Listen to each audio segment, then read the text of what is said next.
किसी भी देश को अगर आपको समझना है तो उस देश की कला और संस्कृति को जानना आवश्यक हो जाता है। भारत इस मामले में काफ़ी समृद्धशाली है। अगर आपको भारत की संस्कृति और कला को समझना है तो आपको भारत की जितनी भी कलाएं हैं, मूर्तिकला, शिल्पकला, चित्रकला, इन सबको अच्छे से आपको समझना होगा और इसी के माध्यम से आप भारत को जान पाएंगे और भारत के गौरवशाली अतीत और विरासत को समझ पाएंगे। इसी क्रम में SCERT उत्तराखंड के तत्वावधान में 4 दिवसीय लघु चित्रकला पद्धति की कार्यशाला का आयोजन किया गया। कार्यशाला के प्रथम दिवस पर मुख्य अतिथि के रूप में डॉक्टर OP मिश्रा, ललित कला विभाग, Minerva institute of management and technology को आमंत्रित किया गया। इस कार्यशाला में उत्तराखंड के विभिन्न जनपदों से आए हुए कला शिक्षकों ने प्रतिभाग किया और लघु चित्रकला की बारीकियों को समझा और जाना। कार्यशाला के दौरान प्रतिभागियों के चित्रों का अवलोकन करने के लिए समय समय पर SCERT की निदेशक श्रीमती वंदना गब्रियाल मैम, SCERT के अपर निदेशक श्री प्रदीप कुमार रावत जी, सहायक निदेशक श्री KN भावना सर और अनेक अधिकारी व कर्मचारी कार्यशाला के दौरान प्रतिभागियों के द्वारा बनाए गए चित्रों को देखने के लिए कार्यशाला में आए। कार्यशाला की परिकल्पना कला समन्वयक डॉक्टर संजीव चेतन के द्वारा की गई। आइए अब देखते हैं इस पूरी की पूरी कार्यशाला में किस प्रकार जितने भी कला शिक्षक आए थे उनके द्वारा किन किन विषयों पर लघु चित्रकला में कार्य किया गया और जानने का प्रयास करेंगे कि उन सभी शिक्षकों ने अपने चित्रों में क्या प्रदर्शित करने का प्रयास किया। तो सर, आपका विषय क्या है? ये लघु चित्रकला में ही ड्राइंग बन रही है। तो इस विषय में रात्रि का सीन है और यहाँ पे लक्ष्मण हैं और यहाँ श्री राम हैं और जो माता सीता की खोज करते करते एक जंगल में आ चुके हैं और रात्रि के समय आपस में दोनों भाइयों की चर्चा हो रही है और जहाँ राम जी जो हैं वो माता सीता के लिए बहुत ज़्यादा दुखी हैं कि माता सीता को कब जो है हम उन तक पहुंच पाएंगे। यहाँ लक्ष्मण जी उनको समझा रहे हैं कि हमें जो है हताश नहीं होना चाहिए और हमें प्रयास करना चाहिए। और राम जी का इस दुख को देखते हुए श्री राम जी जो हनुमान जी हैं वो राम जी के इस दुख को देख नहीं पा रहे हैं, इस व्यथा को देख नहीं पा रहे हैं, तो वो जो है किनारे बैठ के माता सीता को खोजने की जो है तैयारी कर रहे हैं कि माता सीता कहाँ होंगी। तो ये पूरा रात का सीन है, लघु चित्रकला है ये और इसमें जो है बहुत बारीकी से काम किया गया है, ये दिखाया हुआ है इसमें। सर, ये लघु चित्रकला मैं बना रहा हूँ और इसमें जो है माता यशोदा और श्री कृष्ण के बाल स्वरूप का इसमें वर्णन किया गया है, जो अपनी माता के गोदी में बैठे हुए हैं। और बस इसी सब्जेक्ट पर मैंने थोड़ा काम किया है। तो सर, आपका विषय क्या है लघु चित्रकला कार्यशाला में? सर, मेरा विषय है राम और हनुमान का मिलन है। राम जब वनवास में हैं और जो है सीता माता की खोज के लिए जा रहे हैं तो वो हनुमान से मिलते हैं, तो उनका ही मिलन है। ये मेरा चित्र। तो सर, ये जो लघु चित्रकला है ना, इसमें आपने जो रंगों का उपयोग किया है तो इनमें कोई कलर कॉम्बिनेशन का ध्यान रखा जाता है क्या? हाँ, कलर कॉम्बिनेशन का ध्यान तो रखा ही जाता है। रंगों का तो जो है एक तो कलर कॉम्बिनेशन हो गया और रंगों को लगाने का तरीका, ये अलग अलग चीज़ें हैं। इसमें कॉम्बिनेशन तो कुछ भी हो सकते हैं, चित्र के हिसाब से, जो आपका सब विषय है उसके हिसाब से हो सकता है। और इसमें असल में जो है फ्लैट कलर ही यूज होते हैं। लघु चित्रकला में फ्लैट कलर यूज होता है, उसको लाइनिंग से उसको उभारा जाता है। हमारी जो वर्कशॉप है वो लघु चित्रकला की वर्कशॉप है और इसमें हमने जो मौलाराम की जो पेंटिंग थी उसी पेंटिंग को हमने आज के परिप्रेक्ष्य में दिखाया कि अगर आज मौलाराम आज के परिप्रेक्ष्य में अगर वो देखते तो यहाँ की जो उत्तराखंडी महिलाएं हैं, खासकर जो हमने भोटिया समुदाय की जो लोक पहनावा होता है उसी को अपने चित्र में प्रदर्शित करने की कोशिश की और यहाँ पर हमने थोड़ा सा फ्यूज़न लिया है। जो भोटिया महिलाएं होती हैं उन्हीं का जो वस्त्र विन्यास है उसी को यहाँ पे परिवर्तन किया गया है मौलाराम की जो लघु चित्र में। बहुत बढ़िया। तो मैम आज की कार्यशाला में विषय क्या है आपका? सर मेरा विषय है ये लघु चित्रकला पर ये वाटिका का चित्र है, अशोक वाटिका का। तो सीता माता बैठी हैं और हनुमान जी उनके लिए राम जी की अंगूठी लेके आए हैं, तो मैं बना रही हूँ।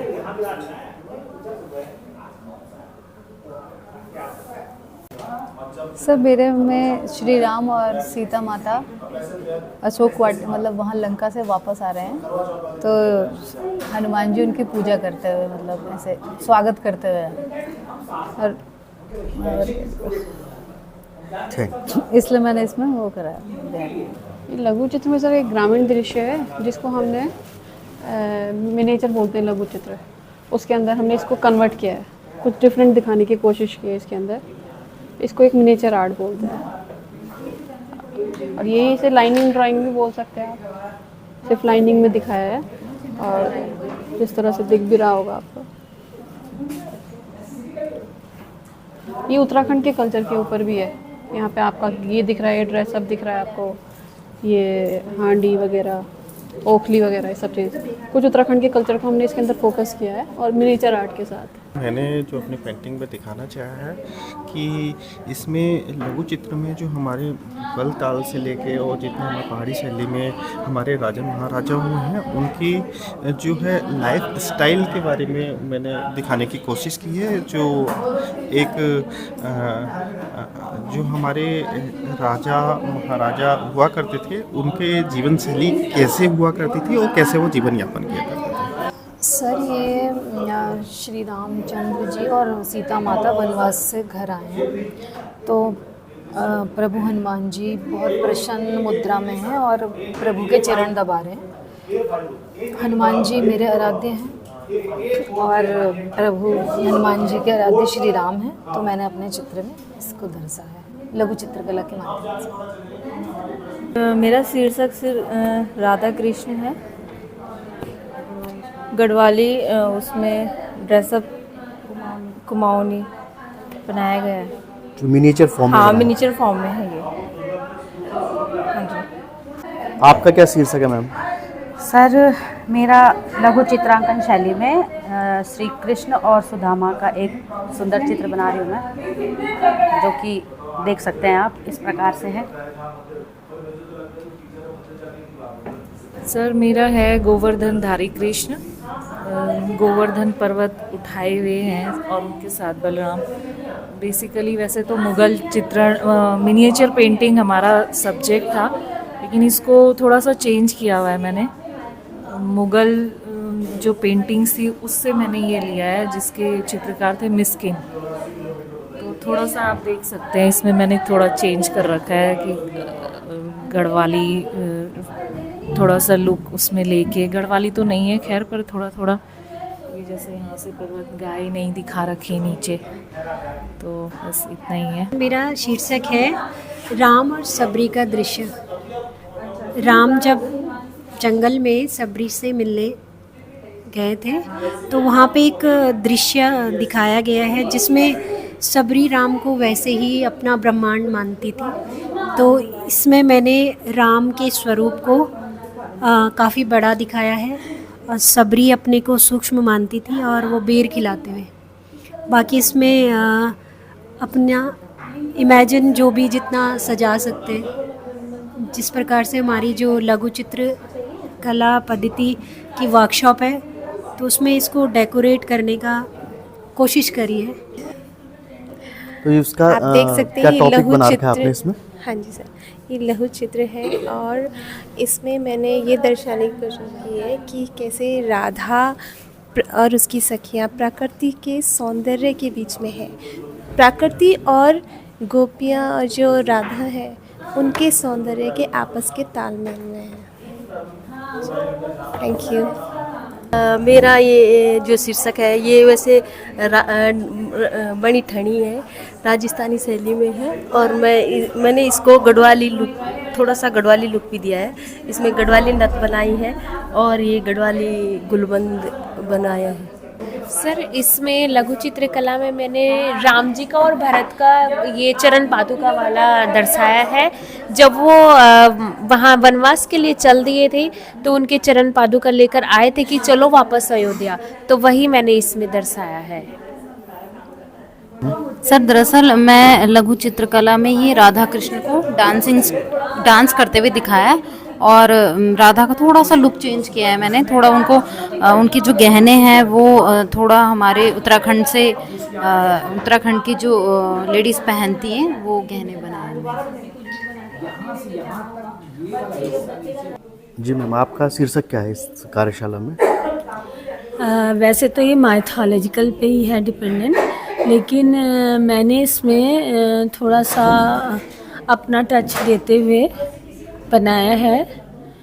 इसमें एक राजा है जो हिरन का शिकार कर रहा है और वो एक ऋषि हैं जो पेड़ के नीचे बैठे हुए हैं, तो हिरन उनसे आके अपने बचाव के लिए प्रार्थना कर रहा है, तो वो ही मैंने दिखाने की कोशिश की है।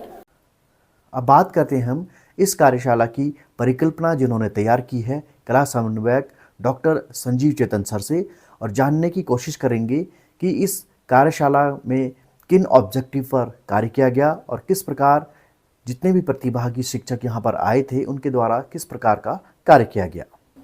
देखिए सीधी सी बात यह है कि कभी कभी आप सभी लोग जानते होंगे जो टीचर हैं और इत्तेफाक से सभी आर्ट के स्टूडेंट भी हैं, तो सभी ने लघु चित्रकला पे पढ़ाई की है, लेकिन ये परंपरा थी कि हम थ्योरी पढ़ते थे और रट के लिखते थे। तो इस माइंडसेट को तोड़ने के लिए ही तैयारी की गई कि अगर हम, जहाँ तक एजुकेशन की बात है, ये समझा जाता है कि अगर हम करके सीखते हैं तो ज़्यादा सीखते हैं, समझते हैं, तो समझ बढ़ाने की जरूरी है, हम काम करें तभी अच्छा होता है। तो ये इस नीयत से हमने इस काम को शुरू किया और इसमें चूँकि ये विधा थोड़ी क्लासिकल है तो इसलिए ऐसे आर्टिस्ट चाहिए थे, ऐसे कला शिक्षक चाहिए थे जिन्होंने पहले अच्छा काम किया हो और लगातार काम कर रहे हो। इसलिए ज़रूरी था कि ऐसे लोगों को चुनना, और फिर हमने ट्रेस आउट किया, लोगों को देखा कि कौन हमारे कार्यशाला में आ चुके थे, कैलेंडर निर्माण में और ग्रेफिटी में वगैरह में वर्कशॉप में आते गए, तो उनको देखा तो समझ में आया कि लग रहा है कि इनसे काम कराया जा सकता है। और जो रिजल्ट आया उसके लिए मैं ज़रूर कहूँगा कि एक दिन में कोई चीज़ माइंड सेट तोड़ना आसान नहीं होता है, उसके लिए वक्त लगता है। और जो उनकी व्यक्तिगत जीवन है, जो उनका एनवायरनमेंट है और जो उनकी काम करने की पद्धति, खुद की पद्धति है, वो कहीं ना कहीं उस पर इफ़ेक्ट डालती है। वो इफ़ेक्ट भी दिखा, लेकिन अच्छी बात क्या होती है, फ्यूजन में जब कोई चीज़ आता है तो वो अपने आप में एक नया रूप लेता है। वो नया रूप भी देखने को मिला, कई चीज़ें तो, और जो बात चल रही थी कि यहाँ के संदर्भों को जोड़ा जाए, वो संदर्भ भी काफ़ी हद तक, मैं मानता हूँ कि 50% संदर्भों को भी जोड़ दिया गया, ये दिखा। और सबसे अच्छी बात है कि हमारे अधिकारी लोग आर्ट को समझने लगे और अप्रिशिएट करने लगे और सौंदर्य बोध से उनका भी नाता जुड़े।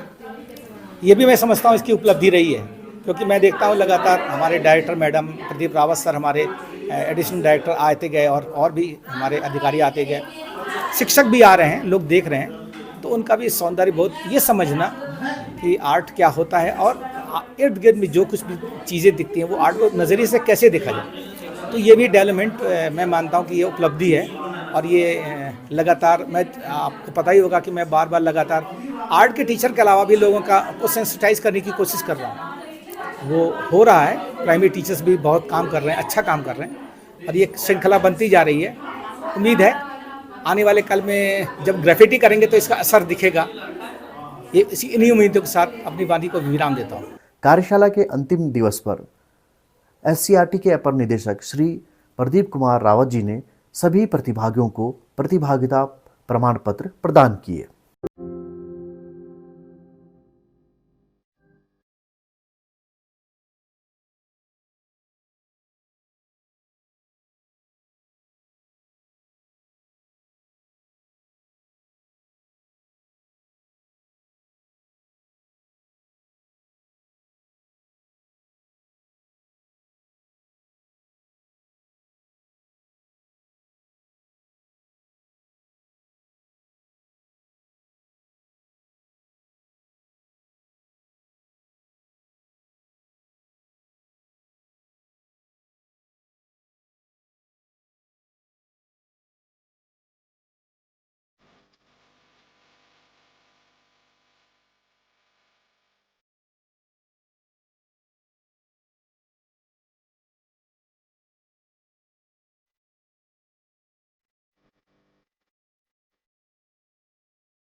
आज के अंक में इतना ही।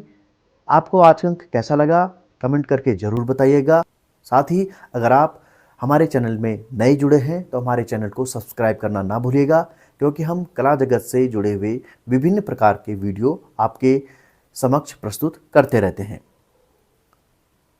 तो आज के अंक में इतना ही। मिलते हैं अगले अंक में किसी नई वीडियो के साथ में, किसी नई जानकारी के साथ में। तब तक के लिए दीजिए मुझे इजाज़त। नमस्कार।